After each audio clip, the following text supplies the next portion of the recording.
ang shifter shaft, lagyan muna natin siya ng oil upang hindi masira ang ating oil seal. At ganito lang po ang pagpapasok niya. Make sure na sakto at nasa tamang align. At isunod na natin ang ating clutch housing at ang ating outer primary clutch. At meron po yung washer dyan. Make sure na hindi pwedeng malaglag yan. At dahil pag nakabit nyo yung clutch housing na hindi nakakabit yung washer, ay mawawalan po ng free wheel ang ating motor or tinatawag na half clutch. At dito nga, pinapasok na natin ang ating outer primary at ang ating clutch housing. At make sure nasa tamang timing po ito. At yan, dapat po ay nakatapat yan dyan. At sunod, ilagay naman natin itong lock washer niya. At next, itong spring washer. At meron itong nakalagay na out na dapat ay nasa labas yan. At saka natin higpitan gamit ang crown tools.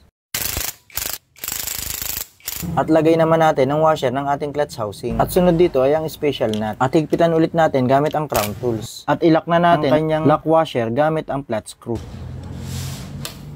At bago ang lahat, shoutout pala sa ating mga idol na palaging nakasubaybay.